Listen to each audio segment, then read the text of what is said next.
Halo teman-teman, saya Indrani Sukmawati dan teman saya Ningferi Fajarwati akan membahas tentang metabolisme karbohidrat. Yuk simak videonya. Metabolisme karbohidrat, proses biokimia dasar yang memastikan asupan energi yang konstan menuju sel-sel hidup. Glukosa merupakan karbohidrat terpenting yang dapat dipecah melalui glikolisis yang masuk ke dalam siklus Krebs dan fosforisasi oksidatif untuk menghasilkan ATP. Semua jalur utama metabolisme karbohidrat terhubung pada perubahan glukosa, karena glukosa merupakan gula esensial dalam darah dan bahan bakar energi utama dalam tubuh. Jalur dari metabolik yaitu glikolisis, oksidasi pirfurat, siklus asam sitrat, kemudian rantai transport elektron atau ETC. Transport glukosa melewati membran sel. Setelah digesti, glukosa dan monosakarida lain diabsorpsi oleh usus kecil dan ditransport via vena portal ke hepar. Hepar memiliki dua sumber glukosa, yaitu berasal dari vena porta dan arteri hepatika. Secara keseluruhan, hepar mengatur 30-35% glukosa yang dimakan. Glukosa diambil oleh sel dengan dua cara, yaitu pertama, independen terhadap insulin seperti pada hepar, otak, dan sel darah merah. Kedua, dependen insulin oleh sel otot dan jaringan adiposa. Berikut adalah rangkaian proses dari glikolisis dan gluconeogenesis. Glikolisis adalah oksidasi glukosa atau glikogen menjadi pirufat atau laktat. Glikolisis merupakan salah satu jalur utama untuk menghasilkan ATP dalam sitoplasma sel dan terjadi pada semua jenis sel. Di samping itu, selain berperan sebagai sumber ATP, baik secara anaerob maupun aerob, glikolisis merupakan jalur anabolik yang menyediakan prekursor biosintesis. Reaksi glikolisis. Jalur glikolisis yang memutus 1 mol glukosa menjadi 2 mol. Komponen 3 karbon piruvat terdiri dari preparatipase dan ATP generating fase. Pada inisial preparatipase dari glikolisis, glukosa difosforilasi 2 kali oleh ATP dan dipecah menjadi 2 teriosa fosfat. Berikut ini adalah langkah dari glikolisis. Tahap pertama adalah fosforilasi glukosa atau penambahan gugus fosfat pada glukosa. Tahap kedua yaitu pemecahan fruktosa 1,6 bifosfat. Enzim aldolase memisahkan fruktosa 1,6 difosfat menjadi 2 molekul gula yang berbeda. Keduanya isomer satu sama lain. Tahap ketiga, isomerisasi dihidroksiaseton fosfat. Tahap keempat, oksidasi gliseraldehid 3 fosfat. Dan langkah selanjutnya yaitu sintesis 3 fosfogliserat menjadi ATP. Langkah dari glikolisis. Yang pertama, pergeseran gugus fosfat dari karbon 3 ke karbon 2. 3 fosfogliserat diubah menjadi 2 fosfogliserat oleh fosfogliserat mutase 9 yang bersifat sangat reversibel. Kemudian, dehidrasi 2 fosfogliserat. Enolase mengkatalisis dehidrasi 2 fosfogliserat untuk membentuk fosfoenol piruvat atau PEP yang mengandung fosfat enol berenergi tinggi. Setelah itu, pembentukan piruvat menghasilkan ATP. Reaksi terakhir adalah piruvat kinase mengkatalisis transfer irreversible dari gugus fosforil dari PEP ke ADP untuk membentuk ATP dan piruvat. Reaksi glikolisis adalah sebagai berikut. Glukosa tambah 2 NAD+, tambah 2 PI, tambah 2 ADP menghasilkan 2 piruvat, tambah 2 NADH, tambah 4H+, tambah 2 ATP, tambah 2 H2O. Pada kondisi aerob, 2 molekul NADH yang disintesis direoksidasi kembali via rantai transport elektron untuk menghasilkan ATP.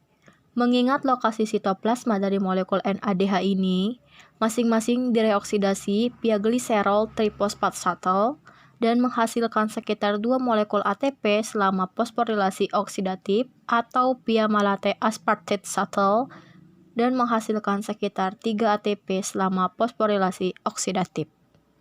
Patch of piruvat dan NADH yang pertama masuk ke dalam siklus Krebs, kemudian dikonversi menjadi asam lemak dan badan keton, lalu dikonversi menjadi laktat.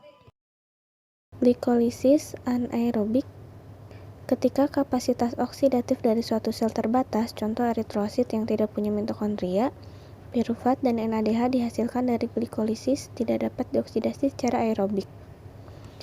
Energi yang dihasilkan glikolisis aerobik dan anaerobik.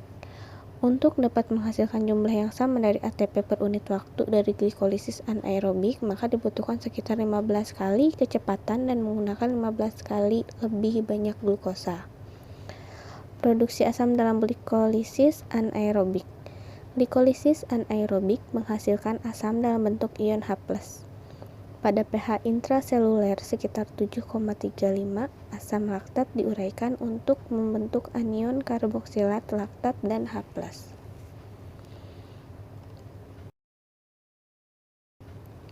Metabolisme fruktosa. Fruktosa merupakan gula terbanyak dalam diet manusia. Sukrosa merupakan disakarida yang dihidrolisis menjadi fruktosa dan glukosa. Fruktosa juga merupakan gula utama dalam buah-buahan dan madu. Jalur untuk metabolisme fruktosa pertama dalam jaringan otot dan adiposa. Fruktosa dapat difosforilasi oleh heksokinase untuk membentuk fruktosa 6-fosfat yang akan masuk ke glikolisis.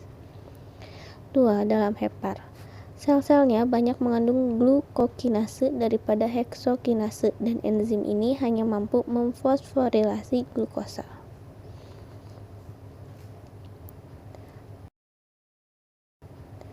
Fruktosa dimetabolisme melalui jalur fruktosa 1-fosfat. 1. Fruktosa diubah menjadi fruktosa 1-fosfat oleh fruktokinase. 2. Fruktosa 1-fosfat dipecah menjadi gliseraldehid dan dihidroaseton fosfat oleh fruktosa 1-fosfatase aldolase. 3. Gliseraldehid difosforilasi oleh triosakinase menjadi gliseraldehid 3-fosfat dan juga masuk ke glikolisis. Metabolisme galaktosa.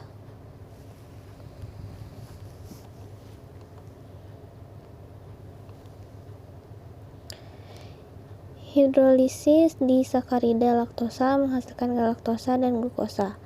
Galaktosa dan glukosa merupakan epimer yang berbeda konfigurasi pada C4. Reaksi ini terjadi melalui 4 tahap yang disebut jalur galaktosa-glukosa interkonversi. 1. Galaktosa difosforilasi oleh galaktokinase menghasilkan galaktosa 1-fosfat.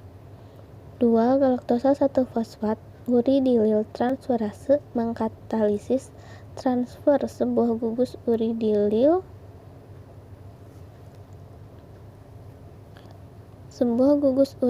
dari UDP glukosa ke galaktosa 1-fosfat untuk membentuk UDP galaktosa dan glukosa 1-fosfat. UDP galaktosa diubah kembali menjadi UDP glukosa oleh UDP galaktosa 4 epimerase. Glukosa 1-fosfat diubah menjadi glukosa 6-fosfat oleh fosfoglukomutase. Glukosa 6-fosfat kemudian masuk ke reaksi glikolisis.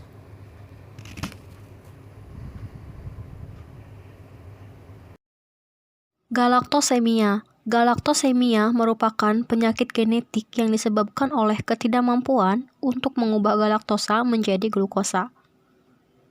Substansi toksik terakumulasi seperti galaktitol yang dibentuk oleh reduksi galaktosa dan membahayakan individu. Anak yang memiliki penyakit ini mengalami gagal tumbuh, muntah, diare setelah minum susu, dan seringkali disertai pembesaran hepar dan ikterik. Pembentukan katarak pada mata, retardasi mental dan kematian akibat kerusakan hepar dapat pula terjadi. Kebanyakan kasus galaktosemia disebabkan defisiensi enzim galaktosa 1-fosfat uridilil transferase sehingga individu tidak mampu memetabolisme galaktosa. Penyakit ini diobati dengan memberikan diet bebas galaktosa. Metabolisme glikogen. Glikogen merupakan bentuk simpanan glukosa di dalam hati dan otot dan akan dimobilisasi sebagai glukosa saat jaringan membutuhkan.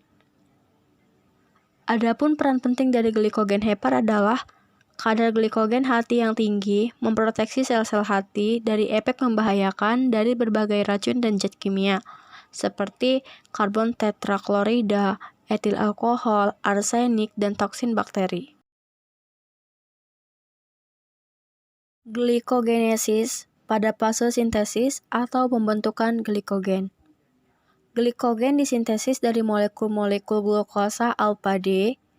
Prosesnya terjadi di sitosol dan memerlukan energi yang disediakan oleh ATP untuk fosforilasi glukosa dan uridin trifosfat atau UTP.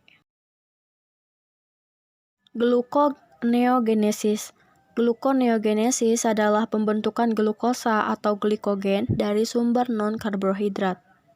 Beberapa jaringan seperti otak, sel darah merah, medula ginjal, lensa dan kornea mata, testis, serta otot yang sedang dilatih memerlukan suplai glukosa yang terus-menerus sebagai bahan bakar metabolisme.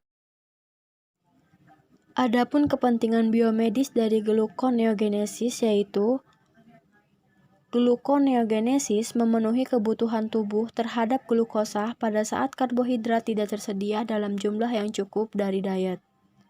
Kemudian, mekanisme gluconeogenetik dibutuhkan untuk mengambil produk metabolisme jaringan lain dari darah.